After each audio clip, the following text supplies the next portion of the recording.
La septième œuvre du Saint-Esprit en nous est la sanctification, par l'obéissance et l'aspersion du sang de Jésus-Christ. La sanctification m'aide à obéir à la parole de Dieu. Parfois, Dieu nous parle et nous trouvons difficile d'obéir. Nous disons dans notre cœur, comment puis-je obéir? Mais le Saint-Esprit, en me sanctifiant, me donne du courage supplémentaire, qu'à ce que je dise, je ne prends pas garde à ce que disent les gens. J'obéirai à mon Sauveur.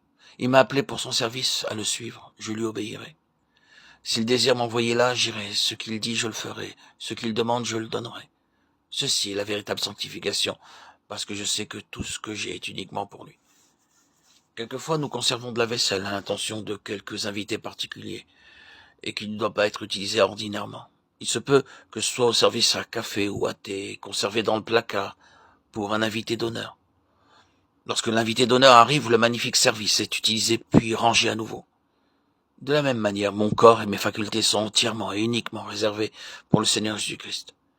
Ils ne peuvent être donnés à personne d'autre. Ceci est la sanctification. Et avec cette sanctification, je suis capable d'obéir à mon Seigneur. Maintenant, Seigneur, demande et je te donnerai. Tout mon argent est à toi, mon temps est à toi, mon énergie est à toi. Demande et je donnerai joyeusement. La sanctification est aussi l'aspersion du sang de Jésus-Christ. Nous sommes constamment souillés par de mauvaises pensées en regardant une image ou en entendant quelque chose d'impur.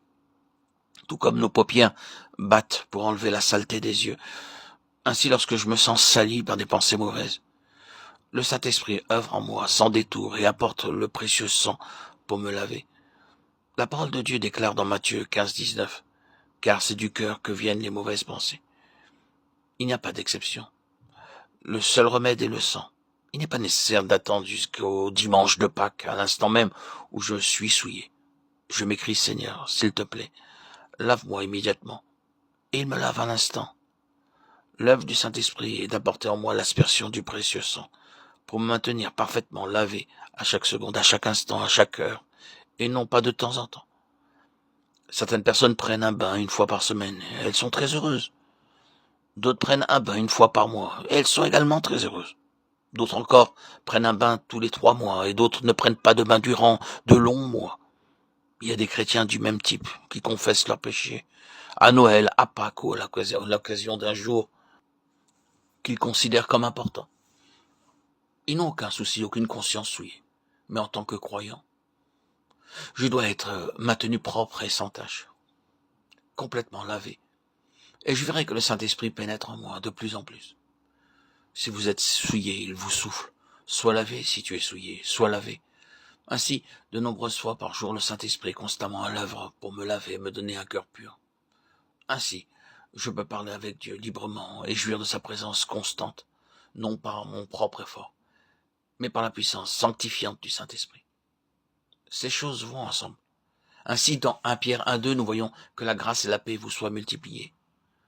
Ceci résulte du fait d'être maintenu propre et pur par le précieux sang, car par le Saint-Esprit, je jouis de la grâce de Dieu à l'avance. J'ai la paix parfaite multipliée en moi comme une rivière. Lorsque je vois que ma paix diminue, c'est pour moi le signe. Tu es souillé, ta paix diminue. Agenouille-toi de nouveau. Maintenant, Seigneur, lave-moi entièrement. Alors la paix revient. La première œuvre du Saint-Esprit est la régénération. La deuxième est de nous baptiser en un seul corps pour nous sentir parfaitement un avec chaque enfant de Dieu. La troisième est le sceau pour notre sûreté. La quatrième est le gage pour nous montrer notre avenir, l'héritage céleste. La cinquième œuvre est l'esprit de révélation pour me montrer mon appel céleste et le privilège de recevoir en moi la puissance de la résurrection pour tous mes besoins. La sixième œuvre consiste à être fortifié avec puissance dans l'homme intérieur pour jouir de son amour, de sa plénitude, et aussi pour être enraciné en lui. Enfin, la septième œuvre est la sanctification, par l'obéissance et une constante purification. Amen. Gloire à Dieu au plus haut des cieux et paix sur la terre aux hommes qu'il aime. À toi, Seigneur, tout honneur et toute gloire pour les siècles des siècles. Alléluia.